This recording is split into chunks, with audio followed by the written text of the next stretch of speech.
VM Khaleelur Rahman சேனலில் உங்களை வரவேற்கிறோம்.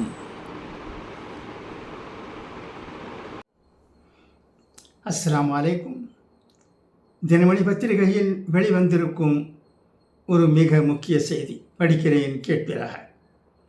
தமிழ்நாடு தாமதமாக பணிக்கு வரும் அரசு மருத்துவர்கள் செவிலியர்கள் மீது நடவடிக்கை. தினமணி செய்திச் சேவை. உரிய நேரத்தில் பணிக்கு வராத அரசு மருத்துவர்கள் செவிலியர்கள் மீது நடவடிக்கை எடுக்கப்படும் என்று மக்கள் நல்வாழ்வுத்துறை எச்சரிக்கை விடுத்துள்ளது.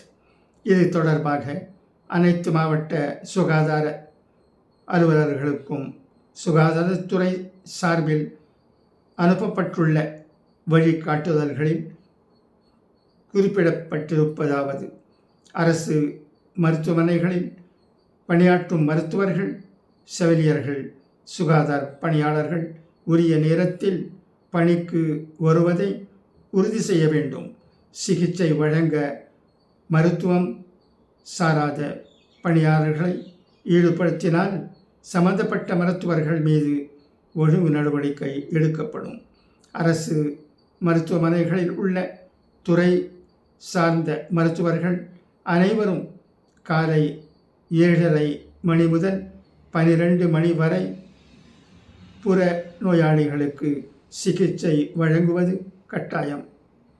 உள் நோயாளிகள் பிரிவை கண்காணிக்க 24 மணி நேரமும் மருத்துவர்கள் மற்றும் செவிலியர்கள் சுழற்சி அடிப்படையில் பணியில் இருக்க வேண்டும்.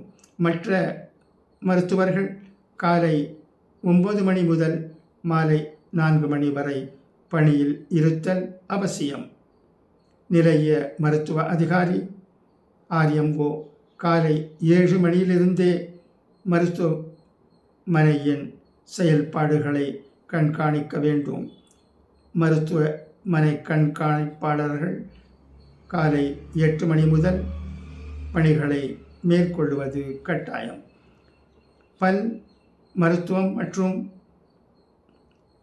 இயன்முறை சிகிச்சைகளுக்கான புற நோயாளிகள் பிரிவு காலை 8 மணி முதல் 1 மணி வரையிலும் மாலை 3 மணி முதல் 5 மணி வரையிலும் செயல்பட வேண்டும். தூய்மை பணியாளர்கள், உதவியாளர்கள் எக்காரணம் கொண்டும் நோயாளிகளுக்கு சிகிச்சை அளிக்கவோ ஊசி செலுத்தவோ அனுமதிக்கக்கூடாது. மருத்துவமனைகளில் செயல்பாடுகள் திருப்திகரமாக இல்லை எனில் பொதுமக்கள் 104 என்ற எண்ணை தொடர்பு கொண்டு புகார் அளிக்கலாம் என தெரிவிக்கப்பட்டுள்ளது. நன்றி.